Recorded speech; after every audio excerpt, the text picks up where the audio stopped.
Hello, hi, welcome once again to M5's English language learning program, Let's Speak English. I'm Gav Duncan and I'm here on your TV to help you learn English. Now, are you sitting comfortably? Yes? Good. And are you ready for today's lesson? Yes? Good. Okay, well let's learn English together. Hello people. Hello, hello, hello. And how are things today? Is your day going well? Are you all having fun? Is everyone enjoying themselves? Good. That's good news. And good news is always better than bad news, isn't it?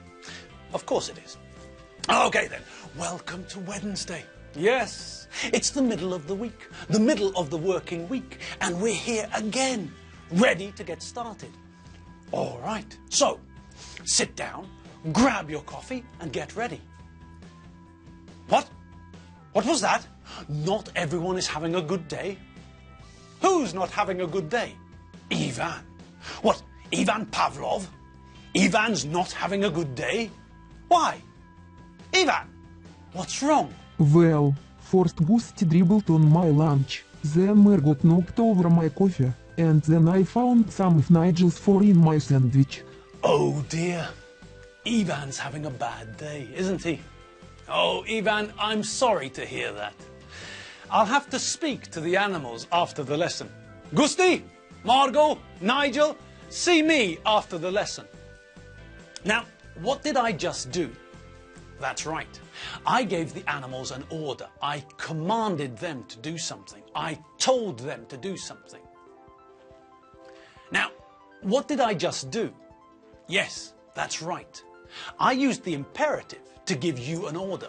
Well, perhaps that's a little bit strong. I didn't give you an order. This isn't the army. I just told you what to do. And how did I do that? Yes, that's right, once again. I used a verb without to. I used the imperative to give an order, to command them to do something. I used the imperative form to tell you what I want you to do. Good. So you all remember that we're still in the middle of a little exercise about the imperative, don't you? So when we do this, we use the bare infinitive, the infinitive without to. Simple. Take a verb, the verb to sit down, or the verb to stand up, or the verb to be something, an adjective, for example. And all we have to do to turn it into the imperative is to remove the to. All we need is the bare infinitive. We just need the verb without to. Sit down, stand up, be quiet, don't be stupid.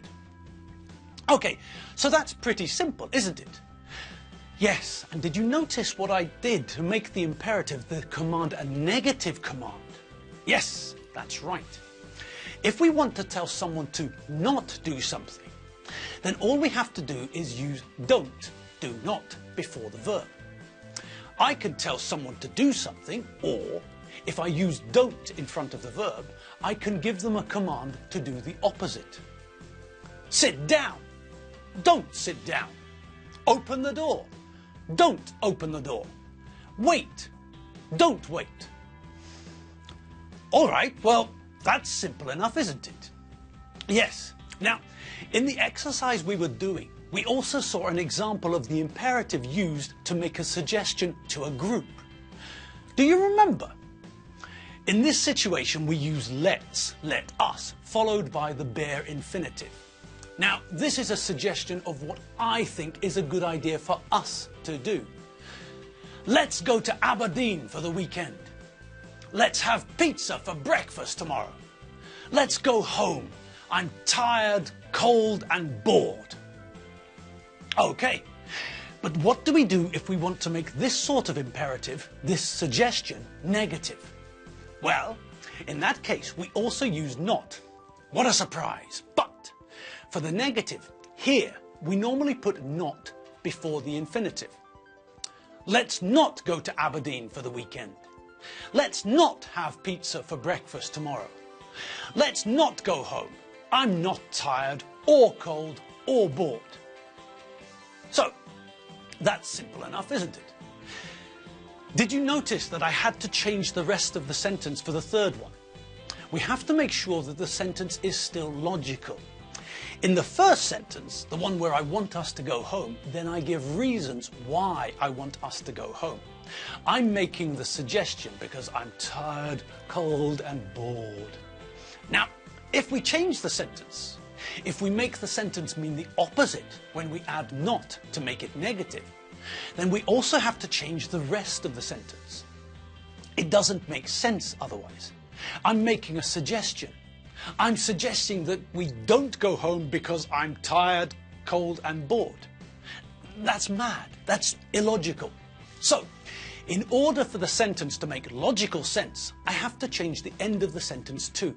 I have to add the negative to the three reasons. In the original sentence, I wanted us to go home because I'm tired, cold and bored. Now the sentence has changed, so we have to change the end of the sentence too. Now I don't want us to go home because I'm not tired and I'm not cold and I'm not bored. I'm not tired or cold or bored. So naturally, I don't want us to go home. I'm not tired, I'm full of energy. I'm not cold, I feel fine. And I'm not bored, I'm having a great time. Okay, so if we're giving a command, if we're giving an order, if we're telling someone what to do, then we use the bare infinitive. And if we want to tell someone what not to do, then we use don't, do not, and place it in front of the verb. Simple. Lock the door after I leave. Don't lock the door after I leave. Finish your homework. Don't finish your homework. Take the dog for a walk. Don't take the dog for a walk. If we're making a suggestion to a group of people, if we're presenting an idea, saying what we think the group should do, then we use let's, let us, followed by the infinitive without to, the bare infinitive. If we want to put this form into the negative, then we put not before the infinitive. Let's open our new factory in North Korea. Let's not open our new factory in North Korea. Let's go to the cinema. Let's not go to the cinema. Let's buy 300 kilos of potatoes. Let's not buy 300 kilos of potatoes. Okay. Now, who can remember why we started looking at the imperative? Anyone? That shop assistant could have sworn I was French. No, no, no, no, no. Good grief, no. Okay, forget I asked. Right then. Instead of wasting time with silly answers, it's probably simpler for me to tell you. We started looking at the imperative because Lizzie Benchfield spoke to her brother Tim using the imperative when they were going from the supermarket car park to the supermarket. Tim volunteered to go and find the car because Alfredo had forgotten where he parked it. Then, because Tim was gone for so long, Alfredo sent Lizzie to find Tim and bring him back. Alfredo asked Lizzie to fetch Tim. He asked her to go from the supermarket, where they were all standing, go into the car park, where Tim was, and then come back to the supermarket with Tim. Do you remember? Then, when Lizzie and Tim were coming back to the supermarket, Lizzie used the imperative form to give Tim an order, to tell him what to do. She said, hurry up, come on, and get a move on. She used the imperative 3 times to tell Tim to hurry up, to move faster. Okay, now, let's see where the 2 kids are now. Well, why did we have to rush? There's no one here. I know. Dad said they were going to start shopping. All right, then I'll sit down here and wait for them to finish. No, you won't. Stand up and come with me. Dad said we have to catch them up. So, come on. Oh, God. All right, all right. Tim, hurry up. All right. I'm coming. Keep your hair on. Now, when I left them, They were here in aisle 1, just by the entrance, standing by the turnstile thing. Okay, and where are they now? Well, they're obviously in the supermarket somewhere, aren't they? Okay, where? I don't know. How would I know? Dad didn't tell me where they were going. Well, how are we going to find them then? Tim, stop being so stupid. God, you really are thick, aren't you? What do you mean? God, what do you think I mean? Dad and the others are in the supermarket. We have to find them. Yeah, but we don't know where they are. God, Tim, you're so thick. We'll have to look for them. What? Walk about the supermarket until we find them? Yes, finally, the penny's dropped, has it? But,